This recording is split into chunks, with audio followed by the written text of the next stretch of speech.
다니엘서 5장 말씀입니다. 다니엘서 4장까지는 바벨론 왕 느부갓네살의 시대였고, 오늘 5장은 그 아들 벨사살 왕의 통치 시대입니다. 오늘 말씀은 벨사살 왕이 귀족과 왕후들 그리고 후궁들과 함께 큰 잔치를 베풀면서 시작됩니다. 1절을 보면 그 수가 1000명에 달한다 라고 얘기해요. 이처럼 나라의 왕이 큰 잔치를 벌이며 술을 마시는 것은 사실 특별한 일은 아니었습니다. 더군다나 바벨론같이 대국에서 왕이 이 정도의 잔치는 얼마든지 베풀 수 있었을 것입니다. 그런데 문제는 이 잔치에서 행한 그의 기고만장한 행동입니다. 3절 말씀입니다. 이에 예루살렘 하나님의 전 성소 중에서 탈취하여 온 금 그릇을 가져오매 왕이 그 귀족들과 왕후들과 후궁들과 더불어 그것으로 마시더라. 점령지에서 약탈한 것이라도 성전 기물은 신께 속한 것이기에 그것을 연회의 술잔으로 사용한다. 이것은 극히 예외적인 일이었습니다. 벨사살의 아버지 느부갓네살의 경우도 전쟁에서 이겨서 자신이 탈취한 물건이지만 성전 기물을 특별하게 관리했습니다. 다니엘서 1장 2절을 보면 자기 신들의 신전에 가져다가 그 신들의 보물창고에 두었다. 이렇게 기록하고 있어요. 예루살렘 성전 기물이 전리품일지라도 느부갓네살은 그 신성을 인정했기 때문에 두려운 마음을 가지고 있었습니다. 그래서 이것을 자신들의 신전 보물창고에 둔 것이죠. 그런데 벨사살은 그야말로 기고만장했습니다. 두려울 것이 없었거든요. 그런데 그런 그가 지금 두려워 떨게 됩니다. 얼마나 두려워했는지 6절에서 이렇게 설명하고 있습니다. 이에 왕의 질기던 얼굴빛이 변하고 그 생각이 번민하여 넓적다리 마디가 녹는 듯하고 그의 무릎이 서로 부딪힌지라. 세상 두려울 것 없는 기고만장했던 벨사살의 낯빛이 변했습니다. 오죽하면 넓적다리 마디가 녹는 것처럼 온 힘을 잃어버립니다. 거기 무릎은 사시나무 떨듯 떨고 있죠. 그런데 그도 그럴 것이 그 흥겹던 잔치 자리에 갑자기 사람의 손가락들이 나타나서 벽에 글자를 쓰고 있어요. 이것을 보면 떨지 않을 사람이 있을까 싶습니다. 아무리 겁날 것 없이 다 가진 것 같은 인생도 이처럼 한순간에 꺾일 수 있습니다. 아니, 한순간에 꺾입니다. 오늘 말씀을 통해 우리가 첫 번째로 깨닫게 되는 교훈이 바로 이것인데요. 하나님 앞에서 교만한 사람의 체온은 도무지 예측할 수도 또 믿을 수도 없는 상황을 통해서 무너지고 만다는 것입니다. 벨사살의 잔치가 벌어지는 연회장 석회벽에 사람의 손가락들이 나타나서 글자를 쓰고 있다. 믿기 어려운 손가락의 출현이죠. 어떻게 이럴 수 있나 싶어요. 그런데 이것을 통해서 그 흥겹던 잔치 자리는 즐거움에서 두려움으로 변합니다. 순식간에 흥겨움에서 공포로 변한 것이죠. 벨사살 왕은 물론이고요, 모여있던 모든 이들이 다들 떨며 놀랐을 것입니다. 그런데 이것은 결코 우연히 일어난 일이 아닙니다. 우연이 아닙니다. 하나님의 손이 더 이상 두고 보면 안 되는 교만이 꼭대기까지 찬 상황에서 결국 개입하신 것입니다. 왜냐하면 인간의 손은요, 사람의 손은 하나님의 손에 의해 좌우될 수밖에 없다라는 것을 알려주셔야 했기 때문입니다. 즉, 기고만장한 교만의 끝은 결국 꺾여 낮춰질 수밖에 없다라는 것을 하나님이 그의 손으로 보여주시는 것입니다. 이것이 하나님의 개입이며 간섭입니다. 교만은 한치 앞을 내다보지 못하는 최고로 어리석은 모습이 아닌가 다시 한번 생각해 봅니다. 사람들 사이에서 조금 나은 것 같은 모든 상황들도요, 하나님 앞에서는 50보 100보예요. 내가 이 사람보다는 더 가졌지. 내가 이 사람보다는 더 배웠지. 내가 이 사람보다는 조금 더 잘났지. 우리는 생각할지 모르는데 하나님이 보실 때는 50보 100보라는 얘기입니다. 그래서 하나님을 아는 사람은요, 교만할 수가 없어요. 하나님의 눈으로 보는 사람은 교만할 수가 없습니다. 겁 없는 행동이죠. 그런데 우리 어때요?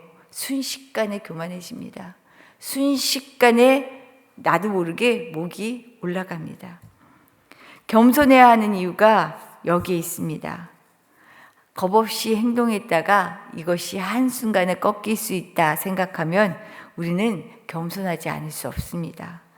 더불어서요, 교만한 사람으로 인해 아프고 상처받는 순간 많이 있죠. 이런 인생들 역시 주눅들 필요가 없습니다. 하늘 아버지께서는요, 그 때를 따라 일하셔요. 결코 꼭대기에 찬 교만을 그대로 두지 않으십니다. 이것을 알기에 내가 힘쓰지 않아도 내가 이것들 때문에 주눅들 필요가 없는 것은 하나님이 일하시기 때문입니다. 이런 두려운 상황에서 벨사살은 벽에 쓰인 글자의 의미를 알아야 했어요. 도대체 이게 무슨 상황인지 밝혀내야 했습니다. 그래서 모든 술사, 점쟁이, 지혜자들을 다 부르지요. 하지만 이들은 알아낼 수가 없었습니다.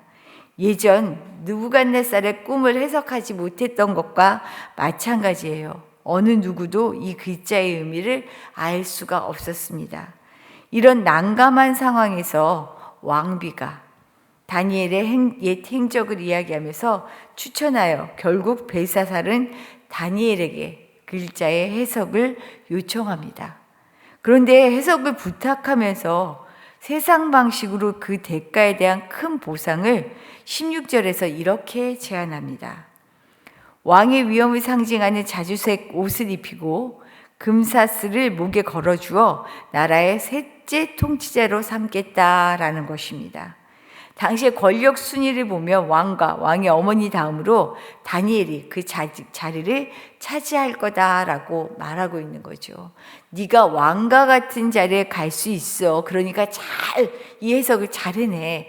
이것을 하면 내가 이에 대한 보상을 톡톡히 해줄게 라는 말입니다. 그런데 이 벨사살 왕의 제안에 대한 다니엘의 태도를 통해서 오늘 우리가 두 번째 교훈을 살필 수 있습니다.